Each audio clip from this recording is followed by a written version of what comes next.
રૂપિયો હતો રાણી સિક્કો. એ કે મારે ઓલા કણબી, સૌરાષ્ટ્રમાં પટેલોને કણબી કહેતા.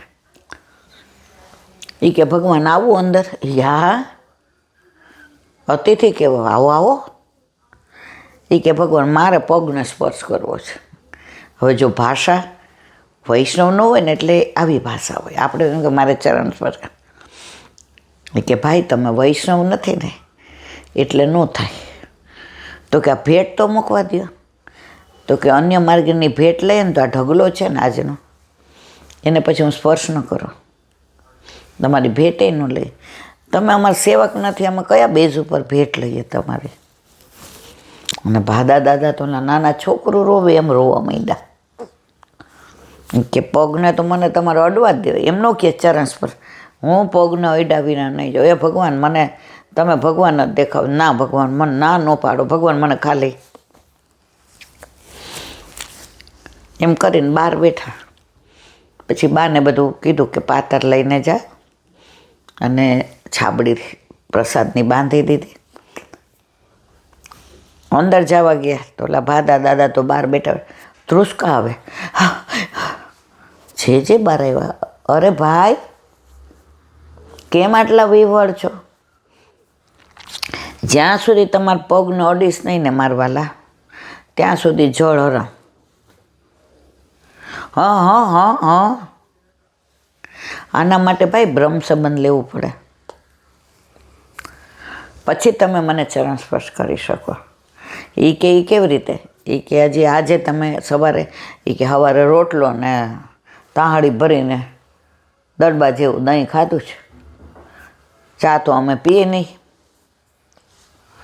તો કે હવે કાલે ઉપવાસ કરો, પરમદી. કે ત્યાં સુધી હું રહું કે ના રહું? વયો જાઉં તો? આ પગને અડ્યા વિના જાઉં ને હું ભગવાન હવે તમારા પગને અડ્યા વિના જાઉં નહીં. પાણી હરામ. જે ભોજન સાજી લીધું હતું અડધો કલાક પહેલાં બેનના લીધે, જે કહ્યું જા ખવાસ નહીં, કે કૂવામાંથી 108 ઘડાથી સ્નાન કરાયા. 108 ઘડાથી સ્નાન કરાવ્યું અને એને બ્રહ્મ સંબંધ આપ્યો. વગર વ્રત કરીએ. કેવો એનો વિરહ હશે. પછી ભેટ મૂકવા ગયા તો ચરણ સ્પર્શ. એ કે હવે ચરણ સ્પર્શ કરી લે. એ કે જો મારા વાલા, હું પગને અડવાનું કહેતો હતો ને, આ જેવું તમે ભગવાન હારમાં લગ્ન કરી દીધા તો ચરણ સ્પર્શ બોલતા આવડી ગયો ને. અને ઓલો રૂપિયો હતો ખનખન તો રાણી છાપસિક્કાનો, ચરણ સ્પર્શ કર્યા. એ કે હવે જો આ બેના ઘરે તો ઠાકોરજી બિરાજે છે, તારે? એ કે ભગવાન મારા ઘરે પધરાવી દેજો, પણ આ બેનના પિયરમાં છે ને 8 આમ એ કંઈક ભગવાનનું જ કરતા હોય છે. એ કે ઠાકોરજી બોલ? હા. એ કે ઠાકોર, હું ને અઠવાડિયું રહીશ, અઠવાડિયા પછી પાછું આવું ને ત્યારે મને પાછા તમે ઠાકોરજી પધરાવી દેજો. પણ મારી શરત એ છો ભગવાન. એ કે તારી તો શરત હોય, આવ્યો તો કે જ્યાં સુધી પગને નહીં અડવા દો ત્યાં સુધી હું જળ નહીં લઉં. અત્યારે અમે તો હવે તમારા થઈ ગયા, હક ન લાગે. અમે તમારા થયા તો અમારો હક, મારા ઘરે પધારવાનું, આખો દી રહેવાનું. એટલે ઓલા બેને કીધું એમ કે ભાઈ મારા ઘરે તપેલી કરજો. તો કે પ્રભુ પધારે પછી કહું ને બધું. એટલે જે કહ્યું સારું, તારા ઘરે ઠાકોરજી પધારશે પણ તપેલી. તો કે ઓલા બધા ઢાઢી લીલા ને રાસ લીલા, એ આખા દિવસનું 24 કલાકનો મનોરથ મારવાલા. મારી જમીન છે ને એમાંથી ને 5.25 વીઘા જમીન મારે ભેટ. અહીંયા હું બોલીને જાઉં છું, કાલ ન હોઉં ને તો આ બધા સાક્ષી છે. ગયા તા ઓલા બેનને પવિત્ર ધારણ કરાવવું હતું, એટલે જીવને કેવી લીલા કરી અને પોતાના ચરણમાં લે છે. જે જીવ લીલામાંથી બિછોડો પડ્યો છે ને મારા વાલા, એને વલ્લભ આજે નહીં, કાલે નહીં, ક્યારેય છોડતા જ નથી.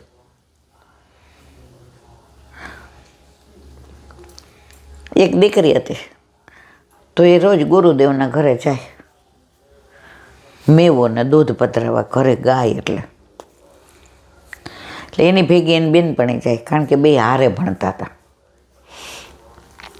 ઓલી દીકરી જઈ નથી અને આ પ્યોર વૈષ્ણવ, પણ ભણવામાં તો બે વૈષ્ણવ, આ વૈષ્ણવ વાણિયા અને આ વૈષ્ણવ એટલે જૈન વાણિયા. ઓલી રોજ પધરાવા જાય ને પછી ત્યાંથી ને બે હારે ભણવા બેસી જાય અને કે ને ચોટલી બાંધે એમ બે ભણે. 3 કલાક સુધી બે ભણે, એક દિવસ આના ઘરે ને એક દિવસ આના ઘરે. ઓલી વૈષ્ણવ દીકરી ત્યાં કાંઈ ખાય પીએ નહીં. અને આ છે તો અહીંયા એમ કે મને તમારા ઘરનો પ્રસાદ બહુ ભાવ્યો, મને તમારા ઘરની લાડોળી, બંટા ગોળીને એવું બોલતા, મને તમારા ઘરની લાડોળી બહુ ભાવે, માસી તમારા મારા માટે રાખવી. હવે પ્રસાદમાં કાંઈ તાણો વાણો ન હોય. પછી ભણતા હોય એટલે ચા ન પીએ એટલે પૂછે, દૂધ પીવું તારે? મને તમારું એ ઓલું બધું નાખેલું બહુ દૂધ ભાવે, પધરાવેલું રહેવું આવડે ને. હવે રોજ જ્યાં સાંજે મેવો ને ગાય દોવાઈ જાય, વાળું વેડા થાય એટલે બા કે જાઓ બેટા પગ છૂટો કરતા આવો આંટો. હવે ત્યારે ક્યાં પાણીપુરી મળતી હતી ને આવા બધા નાસ્તા હતા. ત્યારે તો ઘરના સિવાય કોઈ આવું બધું બહુ અમને બરાબર યાદ છે. અમને મમરા વઘાર દેતા બહુ તો, અને કાં રોટલી પડી હોય ને તો એનો ચેવડો કરી દેતા, અને એ ટાઈમ ન હોય ને તો રોટલીની યાર ગોળ દઈ દેતા. એટલે અમારો આ ડબ્બો એ પાછું એઠું ન થાય એટલે રેસની કપમાં. અમારે તો બધું બહુ. હવે જ્યારે જાય એટલે જો ભાભીજી બહાર બિરાજતા હોય, જે બિરાજતા હોય એટલે આ જઈને દંડવત કરે, કારણ કે બધા અપરસમાં હોય. એટલે કે લે બીડું લઈ જા, લે પ્રસાદ લઈ જાય. એટલે ઓલી કે મને અડધું દે ને. હવે રોજ વૈષ્ણવના ઘરનો પ્રસાદ લે, રોજ ગુરુ ઘરનો પ્રસાદ લે, રોજ ગુરુનું સાનિધ્ય મળે, રોજ ગુરુનું સન્મુખ થાય.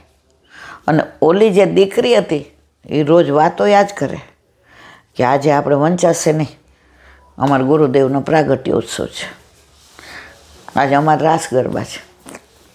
હવે ધીમે ધીમે ઓલીને રસ પડવા માંડ્યો. જો જે જીવનો જે અધિકાર હોય ને, હવે એના ઘરે એમ કે ને કે હાલો અપાસ રહે, એટલે કે ના મારે આને ત્યાં વણચવા જવું છે. કે સારું એસએસસીમાં છે, આને બહુ આગ્રહ ન કરાય. પછી કે તપસ્યા કરવાનું, તો કે અત્યારે મારું બોર્ડનું પતી જાય ને પછી તપસ્યા કરીશ. પણ જીવ ક્યાં હતો એનો? અહીંયા હતો. હવે એકવાર આ પધરાવા ગયા તો ગુરુદેવને કંઈક કામ હશે એટલે પૂછ્યું કે તારી બાને મોકલજે. આજે ઠાકોરજીને ગુલાબી ચૈત્રી ગુલાબની માળાજી કરવી છે, અને એમાં જે ડિઝાઇન પાડે છે ને તારી બા સિવાય કોઈ ન કરે. એટલે ઠાકોરજીને એનું બહુ ગમે છે. એટલે આજે એમને 2 વાગે મોકલી દેજે કે સાંજે ઠાકોરજીને. હવે આ એ દરમિયાન કંઈક એવા વચનામૃત થયા.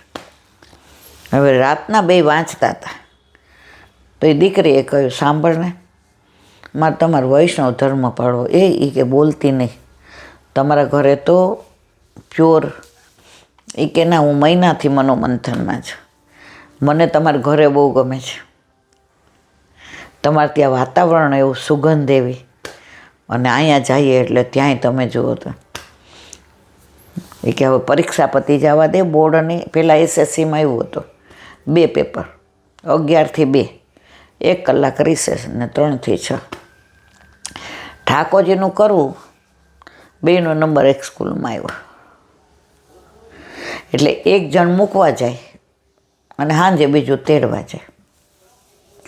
પરીક્ષા પતી એટલે ઓલીએ ઘરમાં ધડાકો કર્યો કે મારે વૈષ્ણવ ધર્મ કરો. અને ઘરમાં બધાય ગાંડા કે આપણા ઘરમાંથી આટલા જણાએ દીક્ષા લીધી, નાન તેન.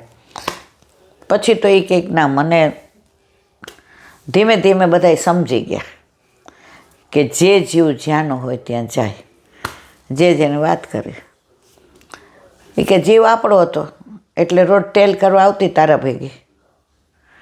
હવે અમે તો કાંઈ એને કીધું નથી, અને રોજ તમારા ઠાકોરજીનો પ્રસાદ લેતી હતી. એ દીકરીએ બ્રહ્મ સંબંધ લીધો અને લગ્ન પણ વૈષ્ણવમાં કર્યા. તો મારે કહેવાનો આશય એ છે જે જીવ પુષ્ટિ માર્ગનું હોય ને, ઠાકોરજી ગમે ત્યાંથી એવી અદ્ભુત લીલા કરે કે જીવ શરણે આવ્યા વિના રહે નહીં. મારા વાલા, કોઈ હું તમને કપોળકલ્પિત વાર્તા નથી કરતી, જે હકીકત છે તે. હવે એક નાની વાત, 60-70 વર્ષ પહેલાંની વાત છે. વૃંદાવનમાં એક સંત રહેતા હતા. હવે વૃંદાવનમાં સુદામા કુટિયા છે. સાંજે બધા સંત ત્યાં ભેગા થાય ને ભગવત નામને કીર્તન ને જમાવટ થાય. હવે સત્સંગ કરે એમાં એવું સાંભળો કે 12 વર્ષ સુધી જે એક જ જાતનો નિયમ લે એને ઠાકોરજી સાનુભાવ કરાવે. તો એક સંત હતા, એણે વિચાર કર્યો કે હું શું 12 વર્ષ સુધી નિયમ લઉં કે મને ઠાકોરજી સાનુભાવ કરાવે. અઠવાડિયા સુધી મનોમંથન કર્યું. પછી એણે નક્કી કર્યું કે મૌન વ્રત લઈ દો. મૌન વ્રતમાં તમે ભગવત નામ લ્યો ને એ છૂટ હોય, પણ લૌકિક કાંઈ ન બોલી શકો. એટલે બીજા સંત હતા ને એના ભાઈબંધ હતા ખાસ, એણે હસા કીધું કે તું જે વ્રત લઈશ ને હું તારું તોડાવીશ. આ સખ્ય ભાવ છે, આ કોઈ ઈર્ષા ભાવ નથી. એટલે ઓલાએ સવારે 11 જાહેર કર્યું કે બધા એને જાજા કરીને જય શ્રી રાધે, આજથી 12 વર્ષ મારું મૌન વ્રત. બધાય કે ભગવત નામ લેવાનું, એ કે ભગવત ચર્ચાય કરવાની, ભગવત ગ્રંથો વાંચવાના, ભગવત લીલા સાંભળવાની ખરી ને બોલવાની ખરી, ભગવત સંબંધી ચર્ચાય કરવાની, પરંતુ લૌકિક એક શબ્દ હું નહીં બોલવો. હવે બધાએ કીધું સાંભળ, આ રોજ મોઢા મૂકું છું. 1 મિનિટ આ લોકોને કહ્યું ને અવાજ આનો ટીવીનો. એટલે બધાએ કીધું આપણામાં કાંઈ આવું વ્રત ને તપ ને હોય નહીં, આપણે તો જય શ્રી રાધે. પણ આણે મનમાં ઠાને લીધું. એટલે એનો ભાઈબંધ સંત હતો ને, આ સેના ઉપરથી દાખલો આપ્યો કે ત્યાગ કોને કહેવાય, આને ન કહેવાય. આજે તમારો 11 હોય અને પૂરણપોળી ઘરમાં ઠાકોરજીને ધરવા બનાવી હોય, એટલે તમે શું કહો? શરાબ એટલે મારી 2 રવા દેજો, આજે મારે ખાવાનું નથી. તમારો 11 ભાંગી ગઈ, તૂટી ગઈ. તમારું ચિત્ત, તમારી જીભ એ પૂરણપોળી ચાખી ગઈ. તો આ દાખલો એના પરથી આપ્યો કે તમે કાંઈ પણ વ્રત, કાહે કો દેહ દમત સાધન, આપણને કોઈ વ્રતની જરૂર જ નથી. હવે ઓલાએ કીધું હું તારું વ્રત તોડાવીશ. ઓલો ક્યાં તારી જેવી છે. હવે 4-5 વર્ષ તો એટલા સરસ નીકળી ગયા. ઓલાને અહંકાર આવ્યો, અહંતા. 4-5 વર્ષ તો નીકળી ગયા. હવે 7 વર્ષ નીકળતા હું વાર લાગશે, અને પછી મને ભગવત સાક્ષાત્કાર કરાવશે. ઠાકોરજી કે ઓહો, ઠાકોરજીથી બધું જ સહન થાય, અહંકાર સહન ન થાય. એક અભિમાન અને એક ક્લેશ ધુમાડો. પ્રભુ કે હવે અઠવાડિયા પછી ભંડારો હતો. બધા સંત મહાત્માને પ્રસાદ લેવા બોલાવ્યા.